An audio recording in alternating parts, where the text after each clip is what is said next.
और चलिए अब बारी है सुगंध के प्रयोग की। आखिर कौन सी सुगंध आपकी प्रगति के मार्ग को साफ करती है? आखिर कौन सी सुगंध आपको प्रेम में सफलता दिला सकती है? कौन सी सुगंध आपको एक सफल व्यक्ति बना सकती है? चलिए ये सब जानते हैं।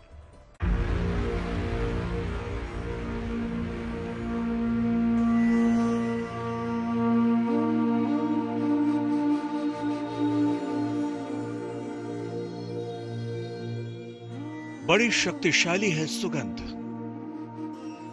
सभी देवी देवताओं को प्रिय है सुगंध। इसीलिए तो हर पूजा उपासना में होता है सुगंध का प्रयोग। सुगंध का प्रयोग आपकी सेहत को भी दुरुस्त रखता है। ये जितना सेहत के लिए फायदेमंद है, उतना ही मानसिक मजबूती देता है। सामुद्रिक शास्त्र के अंदर हर जगह 5 इंद्रियों का विशेष वर्णन होता है, जिसमें एक घ्राणेन्द्रिय भी है, अर्थात सूंघने की क्षमता। जो हम सूंघते हैं उसको 2 प्रकार से हम विभाजित करते हैं। एक सुगंध है, एक दुर्गंध है, अर्थात गंध के 2 पर्यायवाची। और दुर्गंध से व्यक्ति दूर भागता है और सुगंध से आकर्षित तो होता है। तो सुगंध का अभिप्राय वो सूंघने वाली वस्तु जो हमें अच्छा अनुभव कराए, उसको हम सुगंध कहते हैं। हर एक सुगंध का अपना अलग महत्व है। तो आइए जानते हैं अलग अलग सुगंधों के बारे में। मोगरा की सुगंध का महत्व। इसकी सुगंध से शुक्र मजबूत होता है। धन संपत्ति और संपन्नता इसकी सुगंध से प्राप्त होती है। जब भी धन संबंधी किसी कार्य के लिए जाना हो, मोगरे की सुगंध लगा कर जाए। बेला चमेली की सुगंध का महत्व। बेला चमेली लगभग एक ही स्वभाव का फूल है। ये शुक्र के ताकतवर स्वरूप से संबंध रखती है। इसकी सुगंध का प्रयोग केवल विवाह हो जाने के बाद ही करें। विद्यार्थी जीवन में इसका प्रयोग न करें।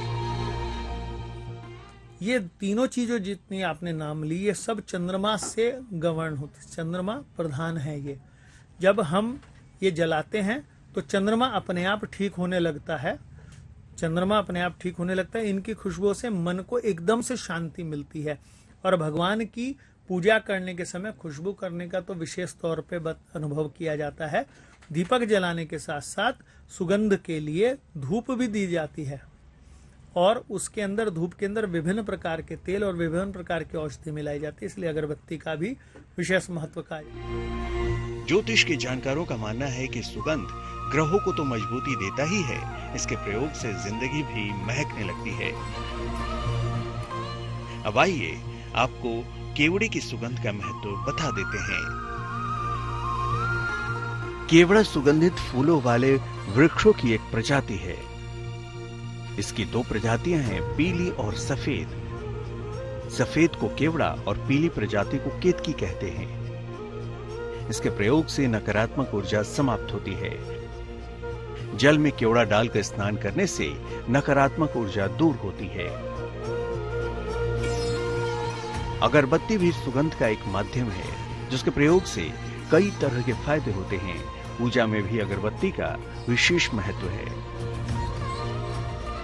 व्यक्ति के मन को एकाग्र करने के लिए सुगंध का प्रयोग करते हैं। तनाव घटाने के लिए भी सुगंध का प्रयोग किया जाता है।